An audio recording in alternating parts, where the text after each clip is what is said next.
for coming out today to celebrate the golden anniversary of the Endangered Species Act. I'm going to build on Kat's foundational overview by sharing some observations and perspectives of working with the Endangered Species Act as a non-governmental organization or NGO.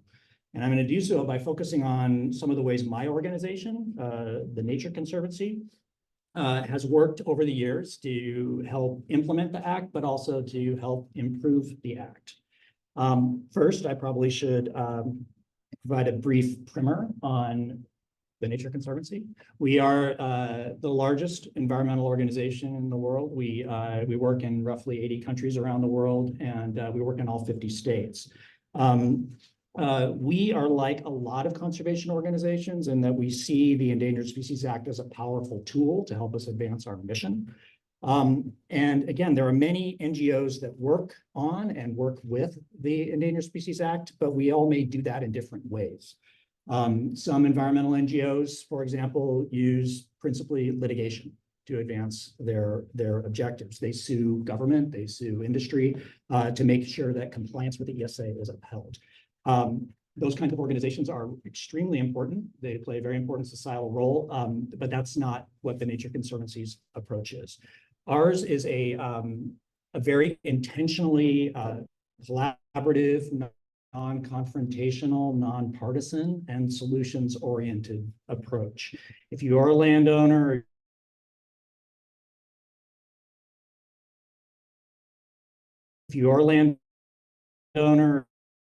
or you're a business,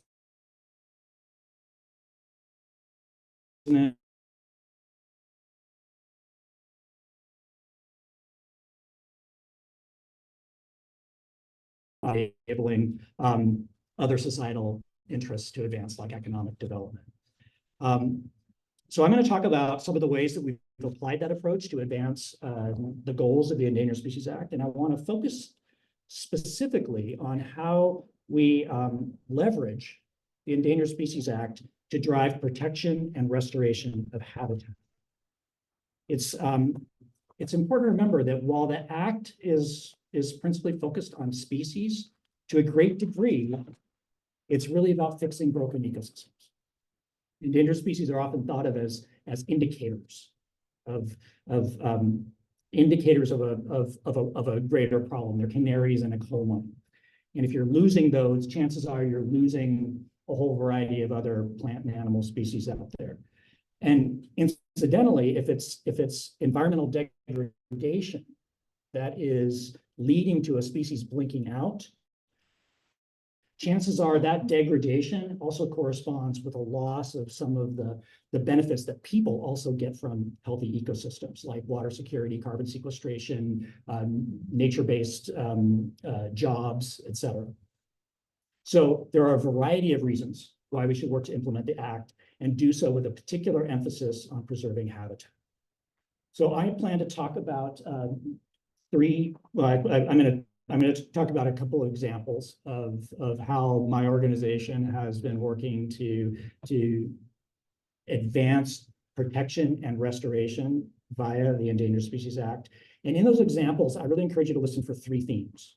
Okay? The first is that as powerful as the ESA is, it does not implement itself. It takes a variety of societal actors to deliver its effect on the ground. It takes agencies, NGOs, local community scientists, activists, private landowners. They all play a role. The second theme that you're going to hear is that the Endangered Species Act is not immutable. Okay? There is nothing about this act that should be taken for granted. It is, as Kat pointed out, it is a political achievement, and it's one that can be changed for the better, but also for the worse. And there are many in this country that would gladly see it significantly weakened, if not repealed altogether. And that underscores the importance of doing all we can to make sure it works, okay? To ensure that among key constituencies, it is seen to be working. And that when we do that, we show that when it is successful, it can have benefits for people as well as for nature. Finally, the third theme that you're going to hear is just as it's not immutable, it's also not perfect. So we need to be looking for ways to make it better. We need to be figuring out ways to make it more implementable. And to that end, we've seen over recent decades, we've seen some really great innovation.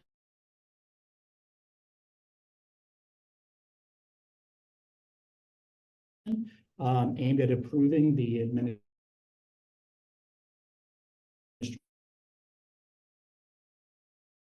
To tee that up, we should probably. Some of you might recall a major controversy of that day. It was the conflict between timber interests and the northern spotted owl, which was about to be listed as threatened under the Endangered Species Act. A whole complex set of ecological, economic, cultural, political issues all devolved down to owls versus jobs. It devolved down to an endangered species versus the economy argument. And it was described at the time as a massive societal train wreck. And while this was hugely disruptive to rural communities in Northern California, Oregon, Washington, it also put serious strain on the agencies and on elected officials and created significant political risk for the ESA itself. And as bad as all this was, there was real concern that it would pale in comparison to what was heating up to the south as the multi-billion-dollar Southern California housing development boom was running headlong into the Southern California coastal sage scrub community. And the face of that conflict was another threatened bird, the California gnatcatcher. And just like with the owl, the conservation problem was so much more than just that flagship species. So gnatcatchers, they live in coastal sage scrub, which can appear somewhat unremarkable, but it is loaded with plant and animals of state and federal conservation concern. And it is also really coveted as human habitat. And one of the concerns that the agencies as well as the broader conservation community had was that the business as usual way of implementing the ESA was going to be ill-suited for the volume and the complexity of the development proposals that were going to be coming and that needed to be evaluated. And that business as usual approach would be basically the agencies would consider the impacts of a proposed development on a species, pretty much one species at a time, one project at a time. And when you have so many rare and sensitive species and so many development proposals, you could see how very quickly this could overwhelm the existing system. Not only would the approach be slow and contentious, it would also lead to it could very easily lead to suboptimal conservation outcomes because there would be really no way to know if all those individual decisions that were being made on a project by project basis would actually add up to a preserve design that was going to actually have the effect of preserving those species. And of course, there was the very real concern that it would create an administrative bottleneck so extreme that it could jeopardize the ESA itself. So the state, federal, and local jurisdictions and NGOs like the Nature Conservancy, and importantly, developers, sat down at a table 30 years ago and got to work to craft an alternative. That was a novel approach for implementing the state and federal Endangered Species Acts in California. And the main idea was that you just don't plan and permit species by species, project by project. You plan regionally with the aim of improving the condition of the whole natural community of plants and animals. The listed species, as well as a whole suite of other species that you just don't want to, you don't want to have to list in the future. You want to keep them off the list. And so I want to describe how this works, and to do that, I'm going to focus on one of these plans that was developed down in southwestern San Diego County. So San Diego is right down there, and in the lower you can see the U.S. border. Pendleton is way up in the ceiling. The way it worked was that scientists identified the species that were characteristic of the natural community within this planning area. Okay? They identified 85 species of plants and animals that would be quote unquote covered under this plan. Then thinking about what the ecological needs of those species were, they identified the places that were most important for them, that we needed to conserve to protect the whole community. And those here are depicted in brown. Really importantly, I just pay attention to not just the brown, but pay attention to that white as well. Okay, because those areas also have conservation value, just not as much or as important of conservation value as the areas that are identified in brown. Okay, so get to that in a sec. So we now have a preserve design on paper. Okay, what matters though is making that real on the out there in the real world. So how are we going to do that? Well, to do that, this map was coupled with what you might think of as implementing mechanisms that would incentivize development to occur in areas outside of those brown areas. And so you could do that by streamlining the development permitting process in the white areas. And in return, you can incentivize the conservation investment inside those brown areas by basically having that be the place that agencies and NGOs like mine work to help build out a preserve network. But you could also make it more difficult to develop in those brown areas. And if you're a developer needing to mitigate an impact for developing in the white areas, you would make that conservation investment within the brown. Okay. One thing that's really interesting about this is that this implementing mechanism sets up a market driver to help advance the conservation and build out this preserve. Because this brown area now is a pre-approved mitigation area. So what we've done is created a conservation value for the properties that occur within those areas that actually play out in the marketplace. It's pretty cool because by putting ESA implementation, state and federal ESA implementation into local land use decision processes and permitting processes, you're able to turn a driver of habitat conversion, the development process, into a driver of habitat conservation. And this was institutionalized as a new business as usual. Okay? So why is that new business as usual an improvement over the way it used to be? One way to think about that is what's in it for me? Well, if I'm a developer, I like this because I now have a more predictable and streamlined development permitting process, and I get assurances that as I'm going down through my project, I'm not going to get surprised by something showing up if one of these covered species happens to show up on the property that I plan to develop. If I'm a conservation interest, I get assurances that there is going to be concerted public and private investment in building out the preserve in the places that are most important for conservation, and ensure that all those collective efforts of all those different actors out there are going to add up to something that would be a functional preserve design. So this is at the time called a grand experiment in ESA implementation, and now it is occurring across Southern California counties. Is it perfect? No, it's not perfect, but it is certainly better than the alternatives. It has resulted in massive public and private conservation investment, and much of the area that was delineated to become a preserve is today protected, notably by a lot of different actors out there, as you can tell by that kind of kaleidoscope of actors that you see in that legend right there. Is it done? No, it's not done either.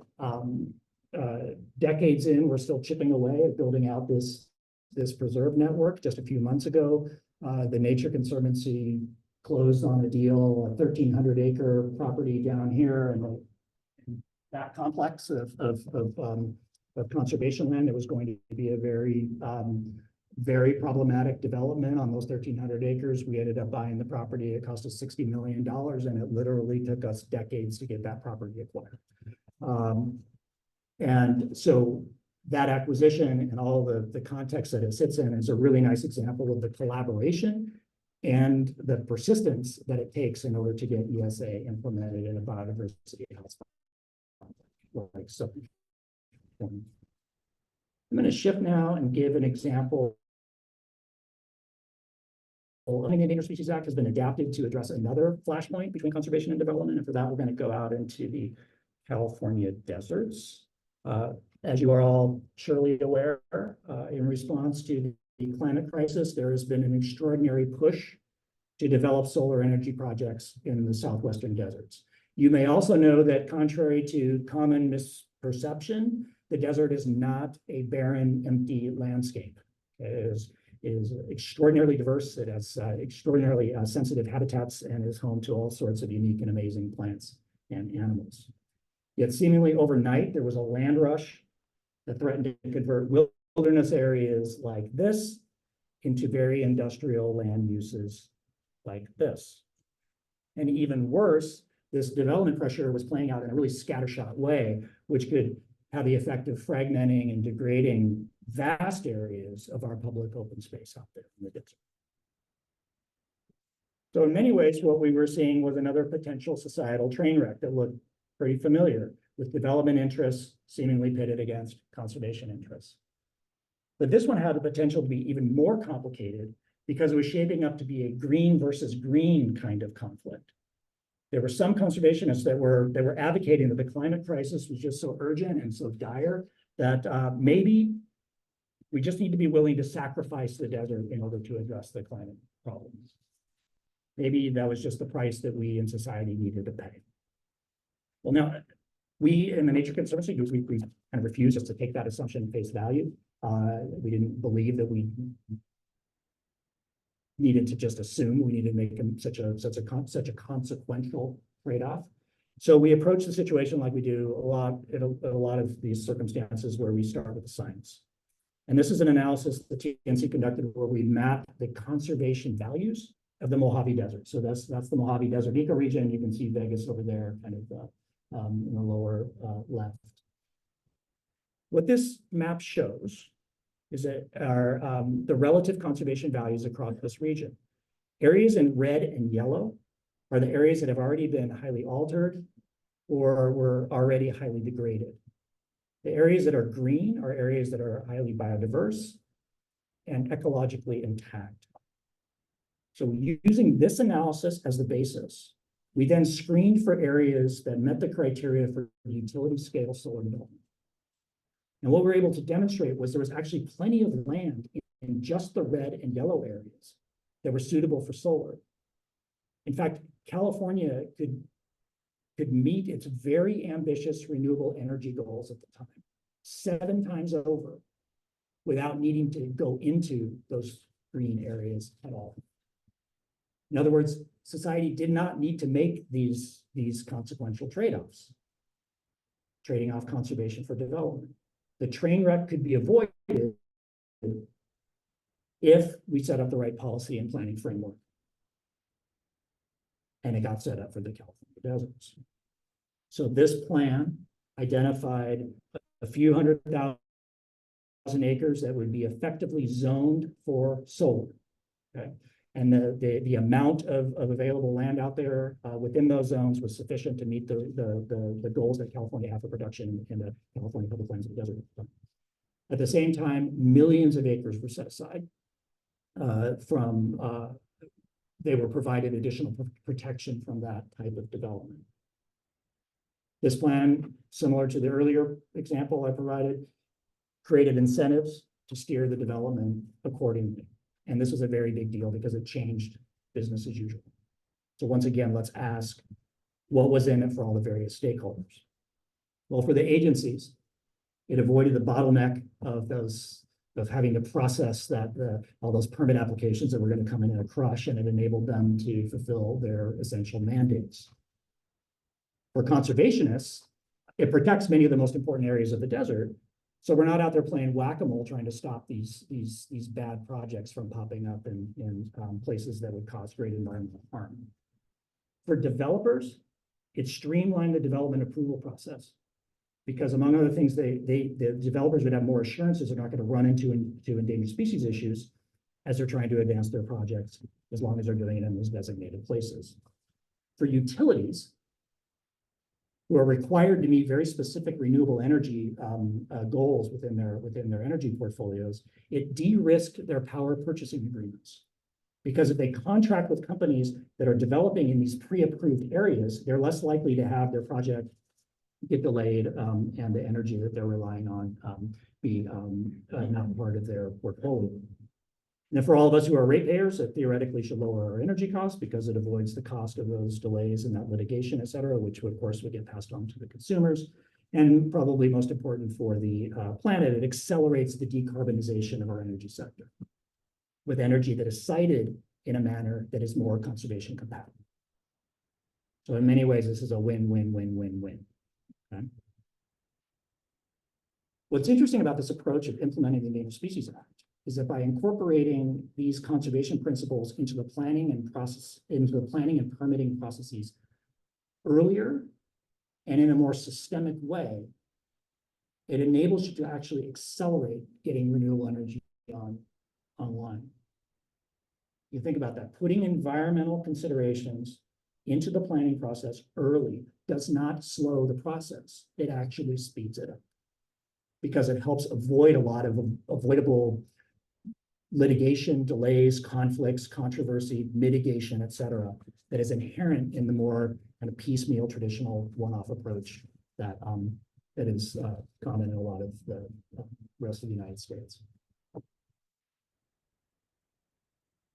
So what I wanted to highlight in these examples is how the creative implementation of the Endangered Species Act can reduce societal conflict and unsustainable political pressure on the ESA itself. So this increases not only the likelihood that species will persist, but also that the law itself, in the strength that it has, will persist.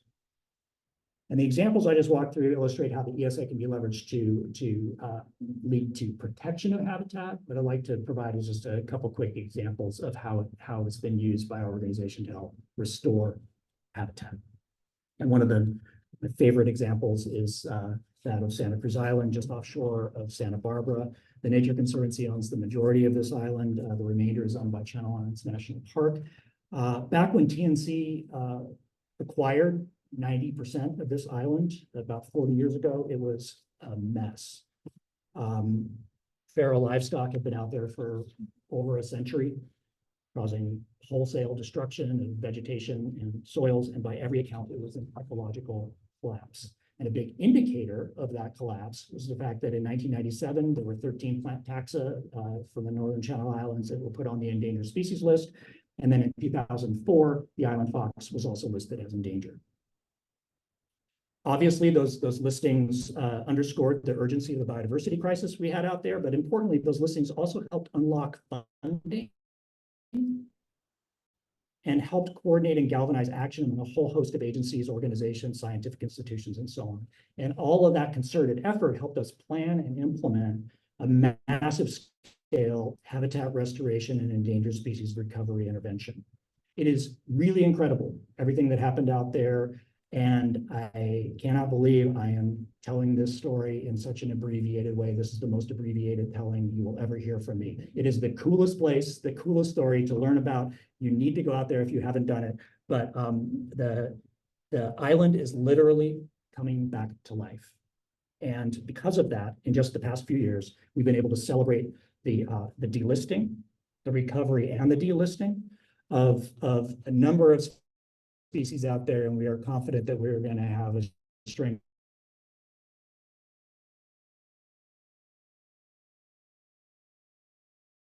of additional species.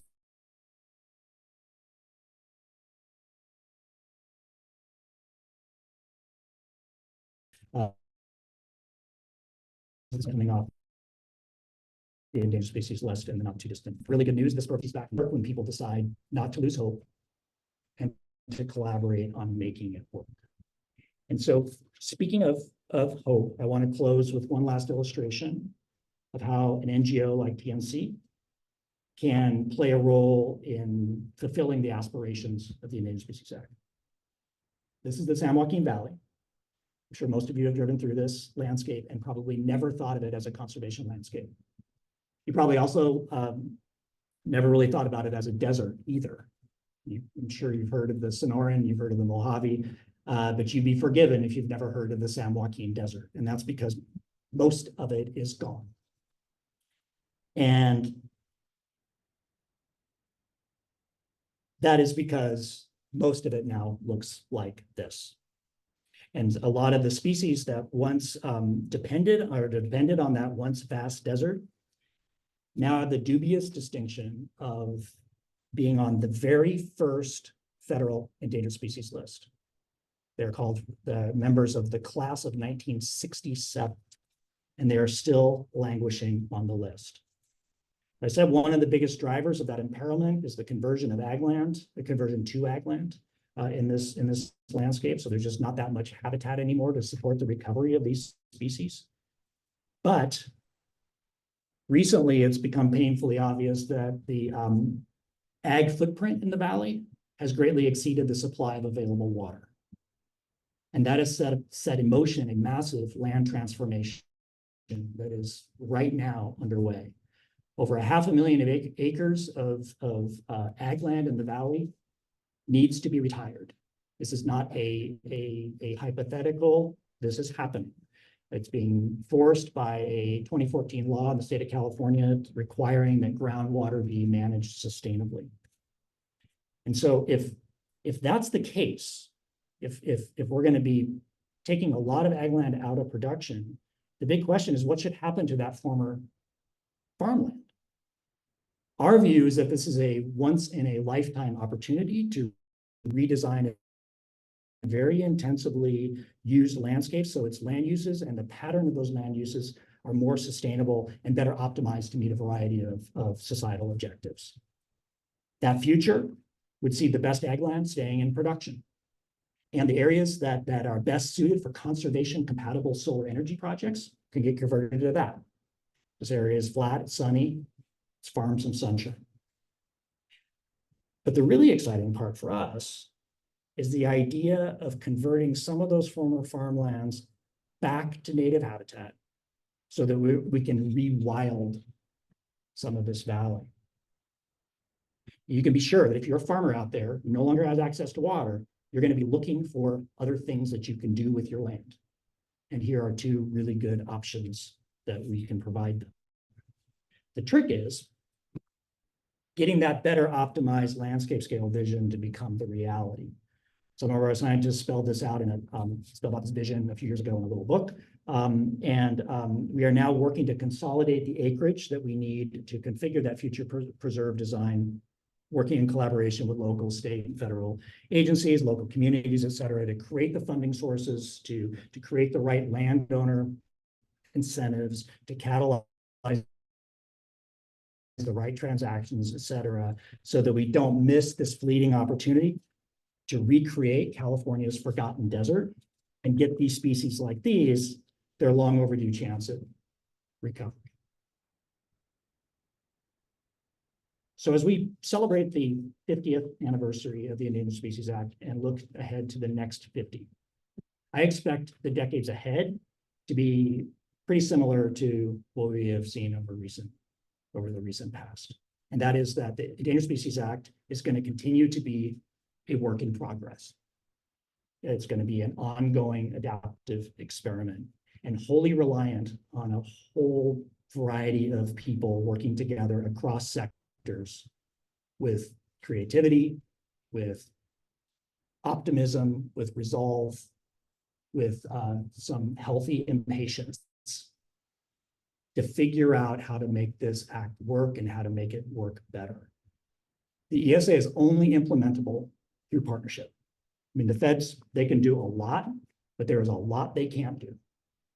Organizations like mine play a critical role. Local jurisdictions in charge of land use decisions, they play a critical role.